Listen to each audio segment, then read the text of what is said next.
Welcome to the Deep Dive. Today, we're heading out into space, Mm. exploring a place where what's real is often stranger than anything we could make up.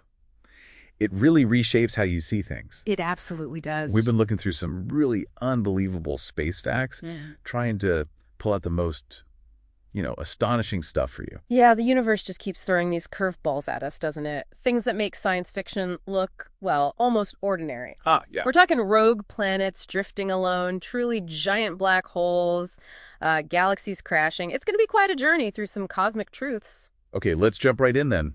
Rogue planets. That sounds lonely. Planets just floating in space, no sun. Yeah, it's a real phenomenon. These are worlds that got basically kicked out of their original star systems. Gravitational chaos, Wow. So what's the big surprise there? For understanding the galaxy, I mean. Well, the really mind-bending part is what it means for habitability.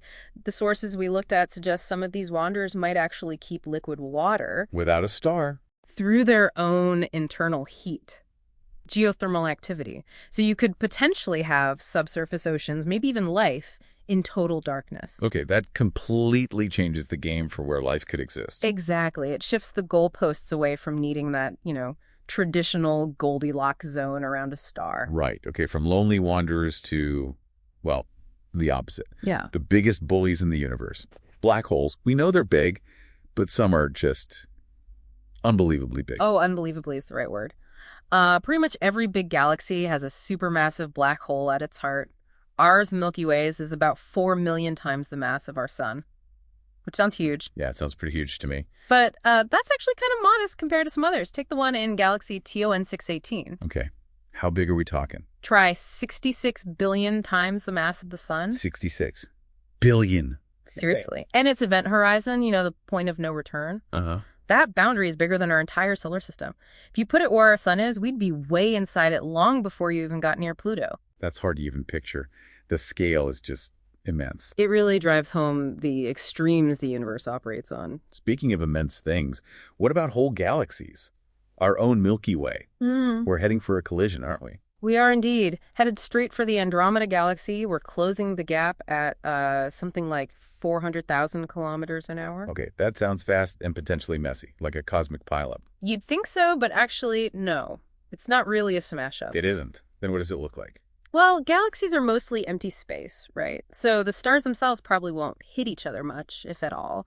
It's more like a slow gravitational dance. The dance. Yeah, over billions of years. Gravity will stretch and pull both galaxies, warp them, trigger huge bursts of new star formation. It'll be quite the spectacle, eventually. And then what? They'll merge, become one giant elliptical galaxy. People have even nicknamed the future result Milkdromeda. Milkdromeda. That sounds almost graceful. It's cosmic evolution on the biggest stage imaginable. Okay, these huge scales, these gravitational dances, Yeah. it makes you think about gravity itself Yeah. and how it affects, well, everything. Even time. Does time actually flow differently out there? It absolutely does. Einstein's relativity nails this one.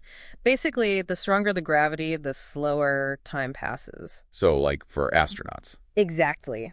Up on the International Space Station, time ticks just a tiny, tiny fraction slower than it does for us down here on Earth. It's a real effect GPS satellites actually have to correct for it to stay accurate. Wow. Okay, so if that happens just in Earth orbit, what about near something extreme, like one of those monster black holes? Well, that's where it gets really weird.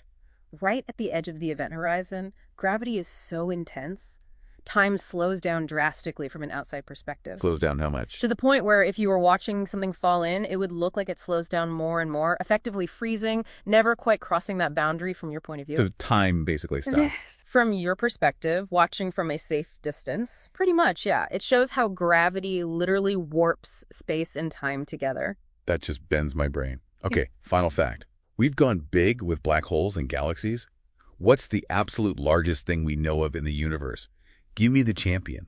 That would probably be the Hercules Corona Borealis Great Wall. The Great Wall. Okay. It's this enormous filament, like a thread, made of galaxy clusters and superclusters, and it stretches, get this, over 10 billion light years across. 10 billion. The light years.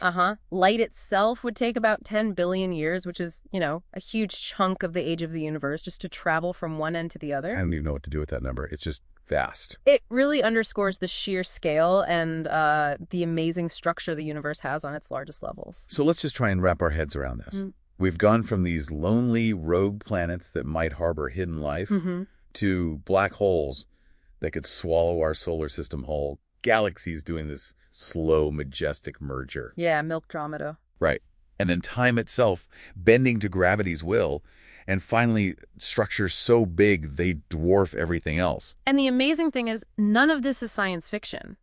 This is the actual universe we live in. It's constantly showing us it's far weirder and more wonderful than we tend to imagine. It really is like an unfolding story, isn't it? On the grandest possible stage. Exactly. So maybe the next time you look up at the night sky, just think about that.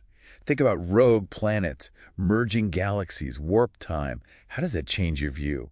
The universe is so much stranger, so much bigger than we thought. And we're really just scratching the surface. We've only seen the beginning.